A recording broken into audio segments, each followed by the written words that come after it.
ಅವನ್ಗೆ ನಿಮ್ಮನ್ನೆಲ್ಲ ಕಂಡ್ರೆ ಅಕ್ರೆ, ಅದಕ್ಕೆ ಏನೋ ಸ್ವಲ್ಪ ಜಾಸ್ತಿ ಮಾತಾಡ್ತಾನೆ. ಹಾಗಂತ ಅವನನ್ನ ಕರೆಯೋದೇ ಬಿಟ್ಬಿಡೋದಾ? ನಿನಗ್ ಬೇಡವಾಗಿದ್ರೆ ಅವನ್ ಜೊತೆ ಮಾತಾಡೋದನ್ನ ನಿಲ್ಸು. ಅಮ್ಮ ಅಮ್ಮ ಅಮ್ಮ, ನನ್ ತಮ್ಮನ್ ಕರೀದೇ ಇರೋದು ಅವನಿಂದ ನಮ್ ಸಂಬಂಧ ದೂರ ಮಾಡ್ಕೊಳ್ಳೋದಕ್ಕೇನೋ. ಅಯ್ಯೋ ಅಮ್ಮ, ಯಾಕಮ್ಮ ಬೇಜಾರ್ ಮಾಡ್ಕೊಂತೀಯ?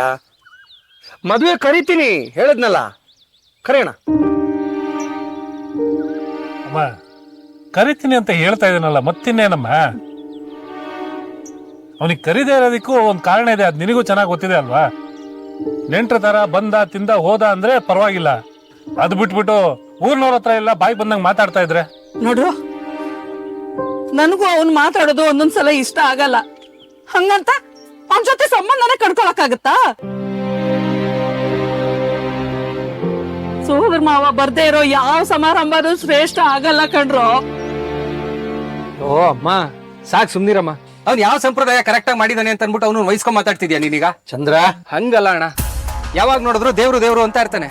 ಇಲ್ಲಿ ಬರೋದು, ಬೇಡದೇ ಇರೋದು ನಮ್ ಬಗ್ಗೆ ಮಾತಾಡೋದು, ಅವ್ನ್ ಮರ್ಯಾದೆನ ಅವನೇ ಕಳ್ಕೊಳ್ಳೋದು, ಇದೇ ಆಗೋಗಿದೆ ಅವನು. ಸಾಕ್ ಸುಮ್ನಿರೋ. ಯಾರೇ ಬಂದ್ರು ಸೋದರ ಮಾವ ಬಂದಂಗ ಆಗುತ್ತೇನೋ? ಅವನ್ ನನ್ ತಮ್ಮ ಕಣೋ. ಗುಣ, ಜ್ಞಾನ, ನೀನು, ಶಕ್ತಿ ಮತ್ತೆ ಮಾಧುರಿ, ನೀವೆಲ್ಲ ಹುಟ್ಟಿದಾಗಿಂದ ಬೆಳೆಯೋವರೆಗೂ ಎಲ್ಲ ಸಂಪ್ರದಾಯಗಳನ್ನ ಅವನು ಮಾಡ್ಕೊಂಡು ಬಂದಿದ್ದಾನೆ, ಗೊತ್ತಾ ನಿನಗೆ? ಅಲ್ವ ಗುಣ? ನೀನು ಈ ಮನೆಗ್ ದೊಡ್ಡವನು. ಇವರೆಲ್ಲ ಮಾತಾಡ್ತಾ ಇದ್ರು, ನೀನ್ ಕೇಳಿಸ್ಕೊಂಡು ಸುಮ್ನೆ ನಿಂತಿದೀಯಲ್ಲೋ. ನೀನ್ ಹುಟ್ಟಿದಾಗ ನಿಮ್ಮಪ್ಪ 10 ದಿನದವರೆಗೂ ಬರ್ದೇ ಇದ್ರು ನನ್ನ ಅಳಿಯ ಅಂತ ನಿನ್ನನ್ನ ಹೊತ್ಕೊಂಡು ಊರ್ ತುಂಬಾ ಓಡಾಡ್ತಾ ಇದ್ದ, ತನ್ನ ಕೈಲಿ ಆಗದೆ ಇದ್ರು ಕೂಡ. ಅವತ್ತಿಂದ ಇವತ್ತಿನವರೆಗೂ ಅವನ್ ಪ್ರೀತಿ ವಿಶ್ವಾಸ ಹಂಗೆ ಇದೆ ಕಣ್ರೋ. ಅವನ್ ಮನ್ಸಲ್ಲಿರೋದನ್ನ ಮುಚ್ಚು ಮರೆ ಇಲ್ದೆ ಮಾತಾಡ್ತಾನೆ. ಆದ್ರೆ ಅವನ್ ತುಂಬಾ ಒಳ್ಳೆಯವನು ಕಣ್ರೋ, ತುಂಬಾ ಒಳ್ಳೆಯವನು. ನೀನೀಗ ದೊಡ್ಡ ಮನುಷ್ಯ ಆಗಿರ್ಬೋದು, ಹಾಗಂತ ಸೋದರ ಮಾವನ್ನೇ ಕರೀತಾ ಇರೋದು ಸರಿ ಏನೋ? ಮದ್ವೆ ಕರೆಯೋದಲ್ವೇನೋ?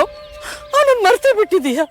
ಅಮ್ಮ, ಈಗ ನಿನ್ನ ತಮ್ಮನ್ನ ಮದುವೆ ಕರೆಯಲ್ಲ ಅಂತ ಯಾರು ಹೇಳಿದ್ರು? ಕಾಟಾಚಾರಕ್ಕೆ ಕರೆಯೋದಲ್ಲ, ಸಂಪ್ರದಾಯದ ಪ್ರಕಾರ ಪಂಚೆ, ಶಲ್ಯ, ಹಣ್ಣು, ಕಾಯಿ ಎಲ್ಲ ಕೊಟ್ಬಿಟ್ಟು ಕರೆದು ಬರ್ಬೇಕು. ಅದು ನನಗ್ ಬೇಕಾಗಿರೋದು. ಆಯ್ತಮ್ಮ, ಈಗ ನೀನ್ ಏನೇನು ಹೇಳಿದ್ಯೋ ಅದನ್ನೆಲ್ಲ ಕೊಟ್ಟು ಅವನ ಕಾಲಿಗೆ ಉದ್ದುದ್ದಕ್ಕೆ ಬಿದ್ದು ಅವನ ಕರೆಯೋಣ. ಈ ಚಪ್ರದ ಪೂಜೆಗೆ 3ನೇವರೆಲ್ಲ ಇದ್ದಾರೆ, ನನ್ ತಮ್ಮ ಮಾತ್ರ ಇಲ್ಲ. ನನ್ ಮನ್ಸಿಗೆ ಎಷ್ಟು ನೋವಾಗ್ತಿದೆ ಗೊತ್ತಾ? ನನಗೆ ಅಂತ ಬೇರೆ ಯಾರಿದ್ದಾರೆ? ಅವನೊಬ್ಬರೇ ಇರೋದು. ಮತ್ತೆ ಅಳ್ಬೇಡಿ ಅತ್ತೆ, ಸಮಾಧಾನ ಮಾಡ್ಕೊಳ್ಳಿ. ಅಮ್ಮ ನೋಡು, ಶುಭ ಕಾರ್ಯ ನಡೀತಿದೆ, ಊರವರೆಲ್ಲ ಬಂದಿದ್ದಾರೆ. ಇವ್ರ ಮುಂದೆ ನೀನು ಈ ತರ ಅಳ್ತಾ ನಿಂತ್ರೆ ಏನ್ ಚೆನ್ನಾಗಿರುತ್ತಮ್ಮ? ಈಗೇನು ನಿನ್ನ ತಮ್ಮನ್ನ ಕರಿಬೇಕು ಅಷ್ಟೇ ತಾನೇ?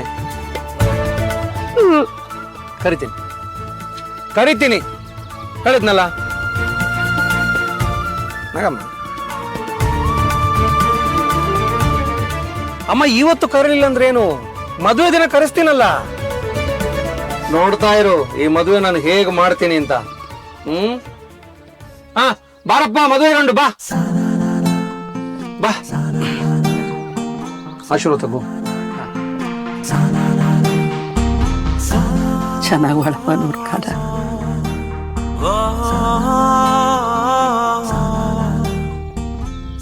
ನೋಡೋ, ಮದುವೆ ಅಂದ್ರೆ ಎಲ್ರು ಮನೆ ಮುಂದೆ ಚಪ್ರ ಹಾಕಿಸ್ತಾರೆ, ಆದ್ರೆ ನನ್ನ ತಮ್ಮನ ಮದುವೆಗೆ ಊರ್ಗೆ ಚಪ್ರ ಹಾಕಿಸ್ತಿದ್ದೀನಿ ನಾನು.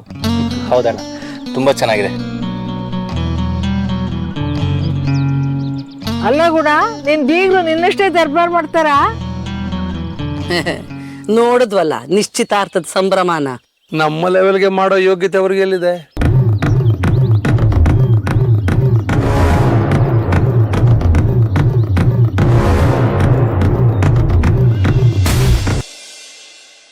ಏನೇ ಆದ್ರೂ ಮದ್ವೆ ಆದ್ಮೇಲೆ ಜನ ಎಲ್ಲ ಬದಲಾಗ್ಬಿಡ್ತಾರೆ.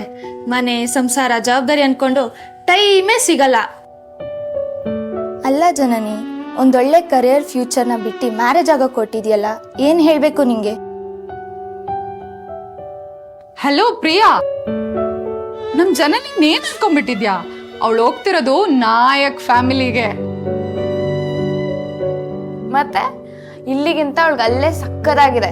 ಯಾರ ಕೈ ಕೆಳಗಡೆನು ಕೆಲಸ ಮಾಡೋದಿಲ್ಲ, ಯಾರ ಮುಂದೆನೂ ಕೈ ಚಾಚಂಗಿಲ್ಲ ಸಂಬಳಕ್ಕೆ. ಅಲ್ಲ ಅವಳೇ ಬಾಸು ಗೊತ್ತಾ? ಕರಿಯರ್ ಅಷ್ಟೇ ಅಲ್ಲ, ಪೂರ್ತಿ ಲೈಫು ಸೆಟ್ ನಮ್ಮ ಅಕ್ಕಂದು. ವಾವ್ ಜನನಿ, ಸೂಪರ್. ಅತ್ತೆ ಮನೆಗೆ ಹೋದ್ಮೇಲೆ ಈ ಬಡವ್ರ ಮಕ್ಕಳನ್ನೆಲ್ಲ ಮರಿಬೇಡಮ್ಮ. ಏಯ್, ಮರಿಯಕ್ ನಾವೆಲ್ಲ ಬಿಡ್ತೀವಿ ಜನನಿ. ನಾವೆಲ್ಲರೂ ನಿಮ್ಮ ಆಫೀಸಿಗೆ ಬರ್ತೀವಿ. ನಮ್ಮನ್ನೆಲ್ಲ ಒಂದು ರೌಂಡ್ ಕರ್ಕೊಂಡು ಹೋಗೋ ಆಯ್ತಾ? ಸರಿ. Sumathi, hi uncle. ಓ ನಮಸ್ತೆ ನಮಸ್ತೆ.